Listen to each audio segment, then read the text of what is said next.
Hi there. So welcome to our program here. Steve, thanks for coming on. Steve, Absolutely. what is your name? My name is Steve Hoover, and I'm the founder of Homestrong Fitness. And how did you find Bold? Well, I had gone through the patent process myself and attempted to, and I was unsuccessful at getting through the total process myself. So did a Google search and found Bold Patents highly rated and gave it a shot, and I'm so glad I did. Awesome. Thank you for that. And what do you like best about Bold? Well, the things that I like best about Bold is one, the process was very simple. Right from the get-go, reaching out to them, it was an immediate response back, which is really comforting because I'd reached out to a few companies just to check the market, and I got an immediate response, which was comforting that somebody was actually checking messages, checking the media, and then it wasn't only just one person that I was talking to. Seemed like there was a team of people that I really was introduced to very early on. So, just knowing that there's a real company behind the internet contact that you make was really, comforting. Awesome. Thank you for that. Two more questions here for you. So given that you looked at a few different companies, what was it that made you pick Bold over others? The thing that made me pick Bold over the others is one, obviously the detail that they provided me right out of the gate, kind of really establishing, almost reiterating what my goals were, and then giving me a path. So that really clarified things as to they knew where I was in my process within the patent, where we needed to go. It kind of took out the questions and made that clear as where we were heading, in the patent process. Awesome. And last but not least, would you refer others to Bold and why? I would definitely refer others to Bold because of everything that I've said.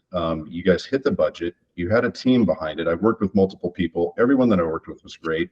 And, I think that it is important to protect your patented idea or patentable idea. And so, with the experience I had with, not busting the budget, all those types of things is exactly what you want to look for in a partner. So, Bold has been great the whole process, and I definitely refer people to you. So good. Thank you for that. Okay, break. Awesome. Okay, let's go to a bit more of the fun questions. And Huda, if you don't mind, would you mind heading up that part of it? And we can make this a bit more back and forth, natural, instead of just more robotic, if that makes sense. Yes, but you know what? I do apologize. I have to search for the questions real fast. Just sending them to me really fast. Sorry about that. I thought I had it front and center. No problem. I got tricked by my Gmail. It's not front and center. Well, I've got the first one. If you want to go look, and I can send it to you.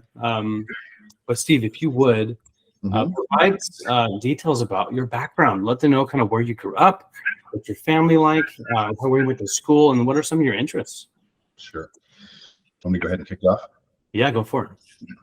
So I have an interesting background. My father was a private pilot. We worked on airplanes just about every day, every weekend, my entire childhood, and I always expected to be a pilot.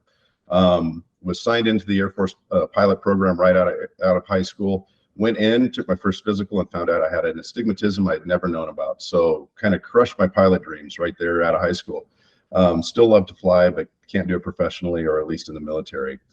So I thought the next best thing was going to be going into engineering, maybe designing planes, working on the design of aircraft, but that's not the same thing as flying. So that A-type personality that I had really didn't get fulfilled in the engineering world. So when I got out of school, spent a brief period working for other companies, and that A-type personality really saw that I was going to be driven by starting my own companies. So started early on in small contracting companies. We did lighting fixtures and ceiling fans and window coverings, and worked for some of the big national hardware stores. Grew that into more complex contracting, roofing companies, things like that. And ultimately grew into a very large landscaping, one of the top 50 landscaping companies in the nation. And it was a great experience, but I think we all know what the labor pool is like these days and the challenges that you have in a business like that. So I was looking for something less reliant on the labor pool. And so I wanted to start my own business in an internet-based business. So, going back to my family, I was grown up and grew up and was raised in Arizona. And we're very active here. You know, we're always outside, we're riding dirt bikes, we're going to the lake, you know, staying in shape. And that was very important to me. And you know, my family always went to the gym, stayed in shape. And then COVID happened and everything got shut down, including the gyms. So basically I was relegated to working out at home, and I had to figure out the best way for me to work out at home. Didn't have the space to put the big, huge rug racks in and all the weight plates and everything else. I just had a little bit of space in my garage that I could dedicate to building a home gym. Had some bands, and with the bands, they were good. They really provided an interesting way to work out, but they didn't give me the dynamics I wanted of, you know, squats and overhead presses and everything else, because typically you attach it under the door or over the door or to the doorknob, and it just really didn't work out that well. So with my engineering background, started tinkering, started playing with things, and came up with an idea to separate the bands out, get a couple of sets of bands, found a local shop to fabricate it, and that's where Homestrong began.